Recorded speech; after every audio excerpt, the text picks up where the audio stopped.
Expert de l'investissement en infrastructure depuis plus de 15 ans, Swain Capital Partners propose une toute nouvelle solution aux épargnants français pour leur permettre eux aussi d'investir dans les infrastructures. Les épargnants, au moment de faire un choix d'épargne, plébiscitent la sécurité du placement et le rendement, et aussi aiment à savoir ce dans quoi ils investissent. Bonjour Xavier, Bonjour tu es Charles. en charge de l'ouverture des stratégies de Swain Capital Partners à la clientèle individuelle. Et c'est avec ces attentes en tête que Swan Capital Partners lance une toute nouvelle solution. Tout à fait, notre ambition est vraiment de pouvoir mettre à disposition un savoir-faire de plus de 15 ans dans le domaine de l'investissement responsable non coté et d'ouvrir cette classe d'actifs, la démocratiser auprès des investisseurs individuels, en particulier dans le domaine des infrastructures. Une classe d'actifs porteur de sens, on est vraiment dans du concret, et également qui bénéficie d'un historique de performance financière très solide. Swan Capital Partners gère une dizaine de milliards d'euros d'encours investis en France, en Europe et dans le monde. Et nos investisseurs sont composés majoritairement d'investisseurs institutionnels. Aujourd'hui, la solution est à destination des investisseurs particuliers. Alors, on va presque dire que c'était déjà le cas, parce qu'un institutionnel est souvent une communauté d'épargnants individuels, que ce soit des fonds de retraite, des fonds de pension, mais également au travers des banques, des assureurs et également des mutuelles. L'ambition maintenant est de pouvoir donner accès à cette classe d'actifs au travers de l'assurance vie et également des PER qui sont très adaptés à ce type de placement. Les infrastructures sont boostées par des dynamiques de long terme, des méga-tendances, comme on les appelle, que l'on voit déjà à l'œuvre dans nos vies de tous les jours. Alors, c'est déjà d'actualité, et ça va s'inscrire sur du très très long terme, effectivement, puisque aujourd'hui, on va parler de souveraineté énergétique, on va parler de réindustrialisation. Donc, c'est vraiment une thématique qui est au cœur de notre quotidien. On cite en général 3 méga-tendances. Donc, la première, c'est la décarbonation. Il est évident qu'aujourd'hui, on a un besoin considérable de réduire nos émissions. Les objectifs, juste pour tenir des réchauffements climatiques très faibles, sont déjà absolument considérables. Donc ça, c'est un élément très très important dans notre évolution, et ça sera de toute façon volontaire ou pas, on n'aura pas tellement le choix. La seconde méga tendance dont on parle, c'est la digitalisation. Donc là, je crois que tout le monde est bien au courant, puisque ça fait partie de nos actualités de tous les jours, et on voit bien dans le déploiement et dans le développement tout ce que ça peut représenter en termes d'investissement et de financement. Et enfin, la troisième, peut-être qu'on cite un peu moins, mais qui est très concrète, c'est les évolutions démographiques, donc la démographie.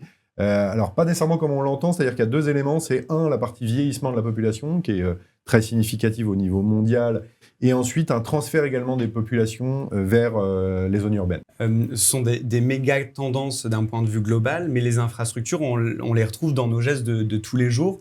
Ils nous rendent des services essentiels dans de nombreux domaines de nos économies. Est-ce qu'on peut revoir ensemble le panorama des infrastructures ? Alors, traditionnellement, on parle de 4 grands domaines. Le premier, c'est énergie et environnement, c'est celui que tout le monde perçoit relativement bien, et en particulier aujourd'hui avec toutes les énergies renouvelables, que ce soit l'éolien, le solaire, le biogaz, mais ensuite, plus traditionnellement, votre accès à l'électricité, à l'eau, au gaz, bien entendu, et également, du côté environnemental, aujourd'hui, tous les sujets de traitement des déchets qui deviennent de plus en plus importants, en particulier dans les domaines circulaires. On va récupérer ces déchets, par exemple, pour en générer de l'énergie. Le deuxième grand sujet ou grand domaine, ce sont les transports. Alors, c'est l'éléphant à la pièce pour le sujet de la décarbonation. Comment décarboner l'ensemble de ces transports ? Donc aujourd'hui, on va aller vers des mobilités plus douces, au travers en particulier dans le domaine urbain, tout ce qui va être bus, tram, métro, mais également les domaines ferroviaires. Malgré tout, vous conservez toutes ces bases que sont les routes, bien entendu, mais également le côté aéroport, le côté portuaire, toute la partie port. Donc c'est encore un élément très important. Le troisième grand domaine qui est très, très d'actualité, tout ce qui est digital et télécom, avec cet accès aux données. Donc on va avoir besoin, bien entendu, on en a déjà, tout ce qui est fibre, donc pour pouvoir relayer ces données, mais également les data centers, puisque avec le développement de l'intelligence artificielle, on va avoir un besoin de stockage de data qui devient de plus en plus important, mais également les objets connectés avec ces relais au travers d'antennes, la 5G. Donc encore un domaine très important en termes de financement et d'investissement. Tout ce qui est infrastructure dite sociale ou publique, donc les bâtiments administratifs, mais également culturels, les stades, les hôpitaux, les cliniques ou les maisons de retraite. Ce sont 4 grands domaines sur lesquels la solution investit avec des sources de création de valeur diversifiées et une approche de construction de portefeuille, elle aussi diversifiée. Oui, alors c'est vraiment le savoir-faire là, de la maison Swen, hein, puisque nous faisons ça depuis plus de 15 ans. Il faut bien savoir que l'investissement dans les infrastructures c'est une classe d'actifs qui est encore relativement jeune, ça a une vingtaine d'années. C'était auparavant financé essentiellement par le public. Aujourd'hui, vous avez un besoin de financement et du fait, entre autres, de la crise, hein, des déficits publics dans les pays de l'OCDE. On a besoin de financement privé. Et donc, aujourd'hui, vous allez avoir une approche, bien entendu, qui se veut la plus ou la plus diversifiée possible pour protéger le capital. Donc, on va avoir une diversification en 3 domaines.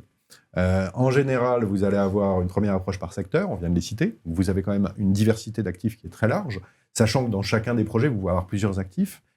Ensuite, une diversification par maturité, c'est-à-dire que vous pouvez avoir un actif déjà exploité, qui existe, que vous maîtrisez bien. En revanche, vous avez également des actifs en cours de construction. Donc, l'idée, c'est d'associer évidemment ces 2 catégories de maturité.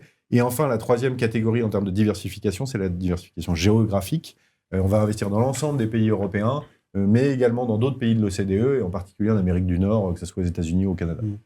C'est avec cette construction de portefeuille que Swen Select Infrastructure vise un rendement net minimum de 6% par an, avec un horizon de placement recommandé de 8 ans. On peut dire que c'est une solution à considérer pour les épargnants qui se constituent une épargne longue, une épargne retraite. C'est en ça que réside toute la proposition de valeur de cette solution. Oui, alors dans notre jargon, on parle souvent de rendement risque pour ce type de placement. Donc c'est vrai que c'est une classe d'actifs sur les dernières années qui a eu des performances très solides. Et il faut bien comprendre qu'on est vraiment sur quelque chose de concret.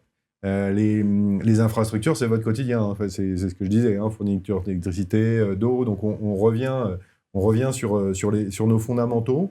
Et ça s'inscrit la plupart du temps dans le cadre de contrats à très long terme. Donc vous avez une visibilité sur vos revenus, sur la manière dont ça va fonctionner. La plupart du temps, c'est indexé à l'inflation, ce qui fait qu'historiquement, c'est une classe d'actifs qui est totalement décorrélée des grands ou des mouvements conjoncturels, puisque vous ne modifiez pas vos contrats, que ce soit d'électricité ou Internet, parce que la situation économique a changé. Alors, en face de ça, on a bien insisté sur le fait que c'était plutôt sur du long, donc vous avez un risque associé à un investissement dans les infrastructures. Donc, au-delà du fait qu'évidemment, vous avez un risque associé en capital, vous pouvez avoir un risque de liquidité puisque ce n'est pas disponible de manière immédiate. On n'investit pas dans les infrastructures pour 15 jours. Avant de conclure cette vidéo, peut-être un dernier mot. On est vraiment très fiers de pouvoir proposer cette solution. C'est quelque chose qui fonctionne très bien chez les institutionnels. Donc, pouvoir le mettre à disposition au travers de l'assurance vie et des PER avec nos partenaires, pour nous, en tout cas, c'est un très, très bel aboutissement. Merci Xavier, à très vite. Charles. Nous rappelons que l'ensemble des informations relatives au fonds et à ce support d'investissement Swen Select Infrastructure sont disponibles sur notre site internet.